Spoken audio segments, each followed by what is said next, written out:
सबाल खैर दोस्तों, मैं हूं आदिल खान आज़ाद। आज है 2 अगस्त 2025। आप देख रहे हैं आज़ाद बोल इंडिया पर middle east morning news.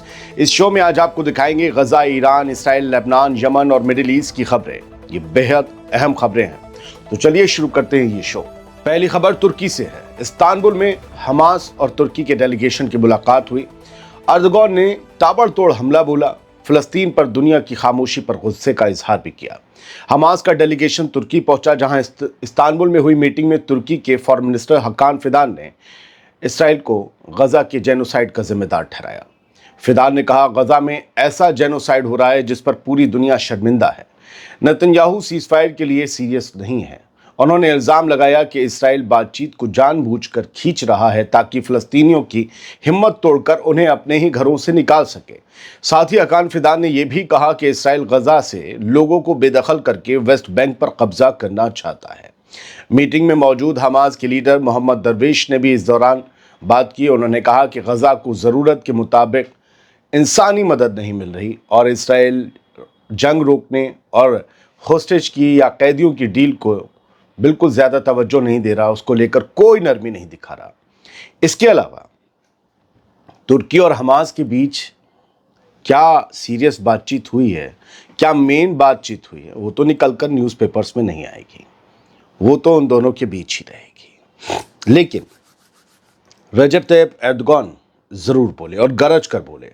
Hamas से मीटिंग के बाद तुर्की के सदर एर्दोगान फट पड़े। एर्दोगान ने उन सभी लोगों को आड़े हाथ दिया जो तुर्की और इसराइल के रिलेशंस को लेकर बातें या अफवाहें उड़ाते हैं। उन्होंने अपने पूरे बयान में यही बताने की कोशिश की कि तुम लोग अपने झूठ से आम लोगों को तो बेवकूफ़ बना सकते हो, लेकिन हमास के सीनियर लीडर्स जो आज भी तुर्की में मीटिंग कर रहे हैं, क्या वो यहाँ होते अगर तुर्की ने इसराइल से रिश्ते रखे होते? तुम हमास के लीडर से ज़्यादा समझदार।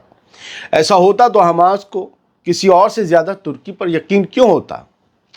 तुर्की के सदर रजब तैयब एर्दोगान ने एक्स ट्विटर पर जो लिखा है उसे मैं हर्फ ब हर्फ उन्हीं की ज़बान में पढ़ने जा रहा हूँ, सुनिए। जो लोग हमारी हुकूमत पर उल जलूल बातें करते हैं, उनसे मैं पूछता हूँ, तुम कौन होते हो हमारी फ़लस्तीन से वफादारी पर सवाल उठाने वाले? कल तक जो गजा के बहादुरों को आतंकी यानी दहशतगर्द कहते थे, आज हमसे पूछ रहे हैं। अगर तुम मजलूमों के साथ थे तो 14 साल सीरिया में कहाँ थे? उन्होंने आगे लिखा, तुम्हें कभी उम्मत की अहमियत समझ नहीं आई, अब हम पर उंगली उठा रहे हो, हमारी कैबिनेट और मिनिस्टर्स को गालियां दे रहे हो। लेकिन याद रखो, तुम तुर्की और तैयब एर्दोगान की मोहब्बत को फ़लस्तीनियों के दिल से निकाल नहीं सकते। हमारी कौम अपने भाइयों को फिर से गले लगाएगी, चाहे तुम्हें पसंद हो या ना हो।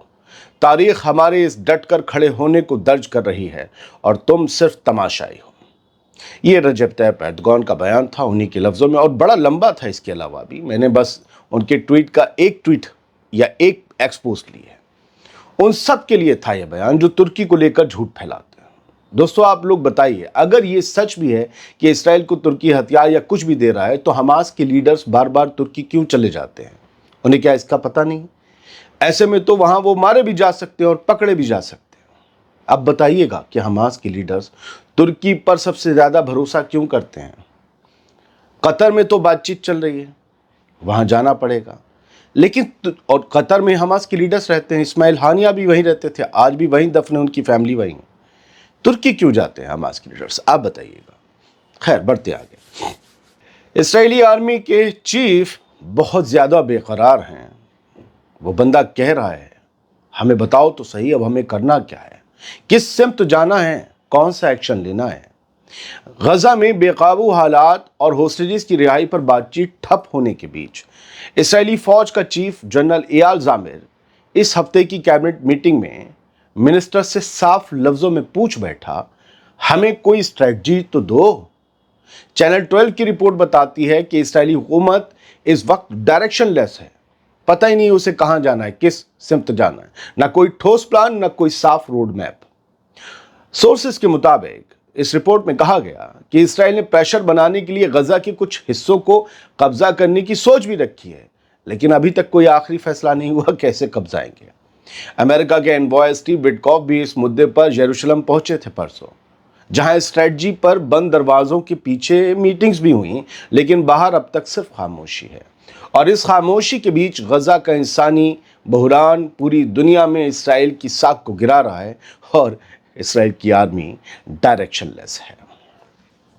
इसराइल को भर भर कर हथियार देने वाले अमेरिका के सदर डोनाल्ड ट्रंप कह रहे हैं कि हम गजा के बेकसूर लोगों को सिर्फ खाना देना चाहते हैं। तालियां बजनी चाहिए। अमेरिका के सदर डोनाल्ड ट्रंप ने कहा है कि उनके खास एनवॉय, उनके खास एलची स्टीव विटकॉफ का इसराइल और गजा का दौरा दरअसल फूड एड यानी भुखमरी से जूझ रहे फलस्तीनियों के लिए खाने की मदद बढ़ाने के मकसद से था। ट्रंप ने रिपोर्टर्स से कहा उनकी मुलाकात बहुत अच्छी रही और सबसे अहम बात खाने को लेकर हुई। लोगों को खाना मिलना चाहिए, बस हम यही चाहते हैं। डोनाल्ड ट्रंप ने यह भी कहा कि विटकॉफ की कुछ और बातचीत भी हुई है जो मैं बाद में बताऊंगा।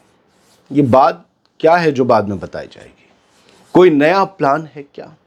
कोई नया मंसूबा? अभी फिलहाल कुछ नहीं पता। इस्माइल हानिया का खून जाया नहीं जाएगा। ईरान के प्रेसिडेंट ने यह बयान दिया और कहा है कि ज़ायनी हुकूमत को हिसाब चुकाना पड़ेगा। ईरान के सदर मसूद पेज़ेश्कियान ने इस्माइल हानिया के कत्ल की पहली बरसी पर ट्वीट कर ईरान की खुद मुख्तारी की हिफाजत और फ़लस्तीनी आवाम के हक़ खुद इरादियत यानी कि राइट ऑफ सेल्फ डिटर्मिनेशन की हिमायत दोहराई। पेज़ेश्कियान ने लिखा, पिछले साल मेरी सदारत, मेरी प्रेसिडेंसी के पहले दिन हमारे सरकारी मेहमान आज़ादी के मुजाहिद भाई इस्माइल हानिया को ज़ायनी रजीम ने शहीद कर दिया। पेज़ेश्कियान लिखते हैं, गजा, ईरान और पूरे रीजन में इस रजीम के वॉर क्राइम इंसानियत के लिए बदनुमा दाग हैं। पेज़ेश्कियान ने आगे कहा कि हम ईरान की हिफाजत और फ़लस्तीनियों के हक़ खुद इरादियत के साथ मजबूती से खड़े हैं।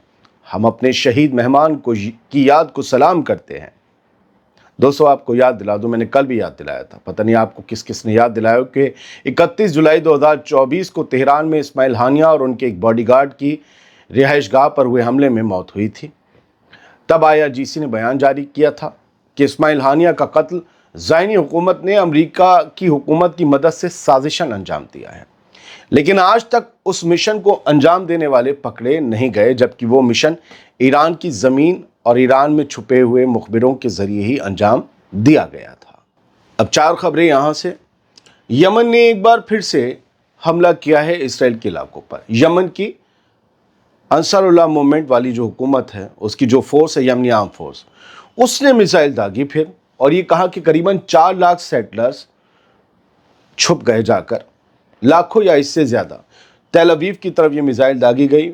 मिसाइल का नाम है पैलेस्टाइन 2 और याहिया सारी, जो कि मिलिट्री स्पोक्स पर्सन है हाउथीज़ के या यमनी आर्म फोर्सेस के, उन्होंने आकर ये कहा कि हमारे मिसाइल ने बिल्कुल अपना टारगेट अचीव किया जाकर निशाने पर लगी टप से, और कहा कि ये गज़ा के लिए हमारी हिमायत जारी रहेगी। याहिया सारी ने अपने बयान में एक और बात कही कि more than 4 million Zionist fled to, हाँ ये कहते हैं कि जो है वो 40 लाख से ज़्यादा, माफ़ कीजिएगा मैंने कहा कि 4 लाख, 40 लाख से ज़्यादा सेटलर्स जो हैं वो घबरा गए और जाकर शेल्टर्स में छुप गए हमारी मिसाइल के चलते ही। और उन्होंने कहा कि हमें रोकने की कोशिश हो रही है, गज़ा के ख़िलाफ़ हमारे ऑपरेशंस को रोकने की कोशिश हो रही है, लेकिन हमारे ऑपरेशंस रुकेंगे नहीं। लेकिन अगली खबर अशरक अल अफसर ने दी इसराइली डिफेंस मिनिस्ट्री के हवाले से कि IDF ने जो है, इसराइली मिलिट्री ने जो है वो यमन की मिसाइल आइडेंटिफाई कर ली, और हमेशा की तरह उन्होंने भी, जैसे याहिया सारी कहते हैं हमारे निशाने पे लगी, IDF कहती है कि जी नहीं, हमने रास्ते में गिरा दी, इंटरसेप्ट कर ली। तो दोनों तरफ की खबरें ही देनी चाहिए, क्योंकि उसके बाद फिर कोई निशान आते नहीं, वैसे भी आए कैसे, उधर फुटेज सेंसर हो जाता है, तो इस बीच हकीकत क्या है पता नहीं चलता, लिहाजा दोनों की खबर लेना बेहतर है। अल-कस्साम ब्रिगेड, हम गज़ा फिर लिए चलते हैं। अल-कस्साम ब्रिगेड ने एक फुटेज जारी किया है जिसमें उन्होंने इसराइली आर्मी के डिस्ट्रक्शन की तस्वीर, जो खान यूनिस में उन्होंने ऑपरेशन को अंजाम दिया है उसकी तस्वीर, उसका वीडियो जारी किया है। और ये फ्राइडे, जुम्मे को ये मिशन अंजाम दिया गया। इसमें 3 लैंडमाइंस को डेटोनेट किया गया इसराइली मिलिट्री व्हीकल हैंगर के नीचे बेत अल समीन एरिया में, और यहाँ बताया कि कई फौजी मारे गए या ज़ख्मी हुए। जब इस बात को कहा जाता है मारे गए या ज़ख्मी हुए, तब ऑपरेशन अंजाम देने वालों को ही नहीं पता होता है कि रिज़ल्ट क्या है। आपने कहीं सुना हो कि 20 मरे, 25 मरे, 30 मरे, तो हो सकता है कि वो शख्स इंडिया से गज़ा गया हो, बॉडीज़ पे उंगली रख के आया हो, गिना हो और फिर वापस आ गया हो। یا اس نے اپنا ججھارو رپورٹر ہندوستان سے انڈیا میں کھڑا کر رکھا ہو. جبکہ المیادین لبنان کے حزب اللہ کے انڈر چلنے والی ویب سائٹ اور ٹی وی چینلز ہے وہ یہ کہہ رہے ہیں کہ کئی مارے گئے یا زخمی ہوئے. پتہ نہیں اب ایک گاڑی میں کتنے ہوں گے آپ جان سکتے ہیں. اسرائیل escalates arrest in القدس targets children الاقصی. ایسا نہیں ہے کہ صرف غزہ میں بلکہ ویسٹ بینک میں بھی وہی سب ہو رہا ہے. بس یہ ہے کہ اس کا پیمانہ اس تباہی کا نہیں ہے جیسے غزہ میں ہے. یہاں بھی اسرائیلی ملٹری جو ہے وہ لگاتار آپریشنز چلا رہی ہے. لوگوں کے گھر گرائے جا رہے ہیں, ان کی زمینیں قبضائی جا رہی ہیں, اور یہاں پر جو ہے کئی لوگوں کو اریسٹ کیا جا چکا ہے. ایون 60 لوگ بتایا جا رہا ہے. القدس جو خالی جیروسلم ایریا ہے وہاں 60 لوگ گرفتار کیے گئے ہیں, بچے بھی ہیں ان میں شامل. اور الاقصی مسجد پر لگاتار حملے بھی جا رہے ہیں. وہاں پر سیٹلرز کا آ کر بے حرمتی کرنا یہ بھی جاری ہے, اور یہ چیزیں لگاتار ایسکلیٹ ہوتی چلی جا رہی ہیں, بڑھتی چلی جا رہی ہیں, اور ان کو لے کر غصہ بھی بڑھ رہا ہے. بہت بہت شکریہ. مجھے امید ہے کہ کوشش آپ کو پسند آئی ہوگی. خبریں اچھی ہوں نہ ہوں لیکن میری کوشش ہوتی ہے ایمانداری سے آپ تک پہنچا دوں. سلامت رہیے, خوش رہیے.